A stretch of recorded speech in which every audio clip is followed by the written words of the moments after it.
Edi. Australia tidak mungkin mencampuri urusan orang Indonesia kecuali Jessica warga negara Australia. Menurut Edi Darmawan, hasil pembicaraan dengan polisi Australia, Jessica memang sedang mengurus dan akan segera menjadi warga negara Australia. Itulah yang menyebabkan polisi Australia ikut campur dalam rangka untuk melindungi Jessica, karena Jessica akan segera menjadi warga negara Australia, sehingga Australia memiliki kewajiban untuk melindungi warga negaranya. Itu menurut Edi Darmawan.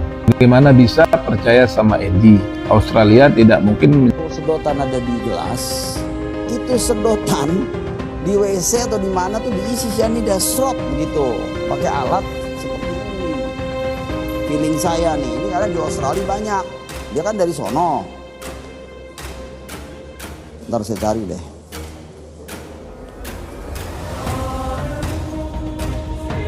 Tuh, kayak gini nih botol-botol gini. Jadi ini ya kalau sedotan itu dicolokin itu serot masuk tuh. Itu kopi nggak diapa-apain, karena waktu barista ngomong kan belum berubah tuh, ya.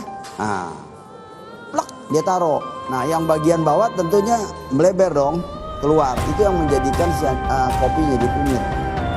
Tetapi ingat, di tengah-tengah yang sini nih sedotannya itu sangat pekat katanya si itu bilang tuh. Siapa namanya Theo itu. Nah, disedot sama Mirna, seret. Makanya dalam waktu detik dia langsung kolaps. Itu yang terjadi.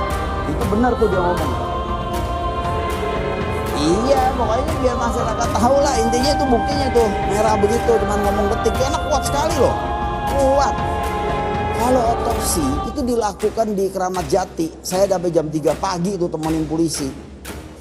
Itu dia mencari apa yang diperlukan karena Mina pada saat itu sehat dan meninggal karena kopi katanya. Dicari kopinya ada apanya. Nah, menurut Pak Musyafak, sebelum dilakukan otopsi dia keluar, dia bicara sama saya, anak lu udah kepalang di sini, maaf nih, bukannya gua ingkar janji sama lu di rumah duka nggak diapa-apain. Kalau nanti di lambung sudah dibelek, ya tidak ketemu, harus semua supaya yakin matinya kenapa. Begitu, kaget saya. Ya udah deh, pasrah gitu.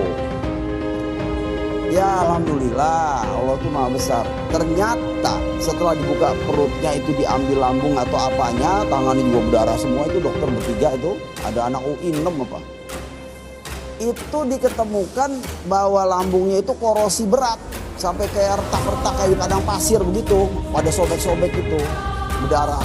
Pendarahan udah hitam-hitam gitu, bercak-bercak. Diambil, itu penyebab mati, itu yang penting. Ada racun, tes sementaranya. Nah, nanti dibawa ke lapor biar pasti. Di lapor baru besok pagi 6:30 saya dikasih tahu di reskrim, anak lu diracun cyanida titik. Dia bilang gitu. Kita cari nih siapa. Nah, baru tuh saya bilang nih di Oliver gini ya nih bang, perasa. Wah, si Jessica sendirian di situ. Melakukan yang itu tuh, yang main sulap.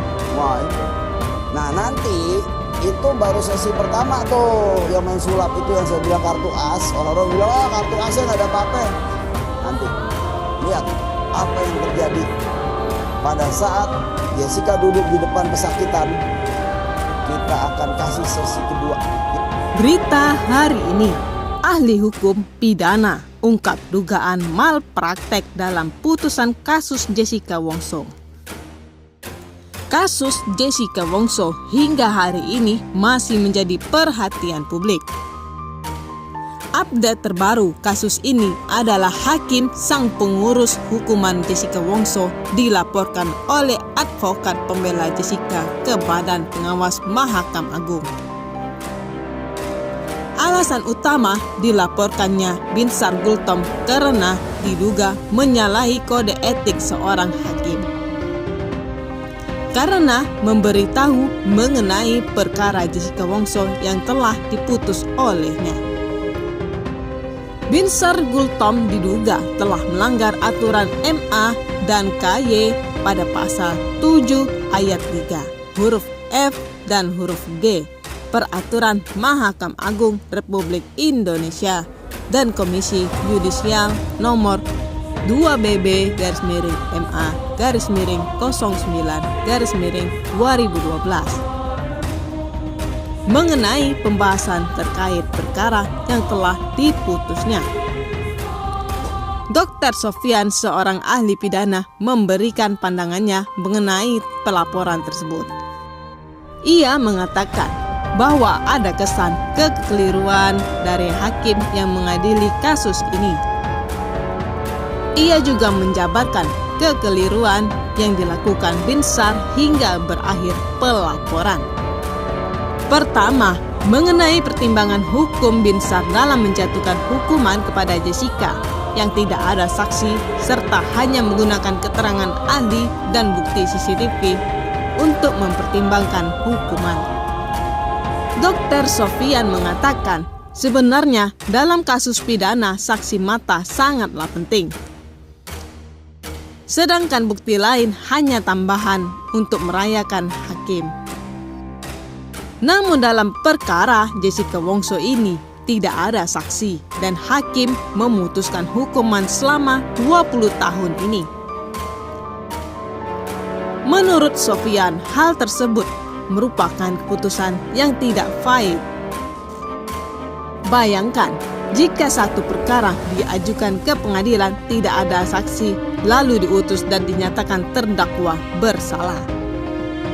Menurut saya, ini sudah satu keputusan yang tidak fair, ujar Dr. Sofian dikutip dari Binus TV Jumat 24 November 2023.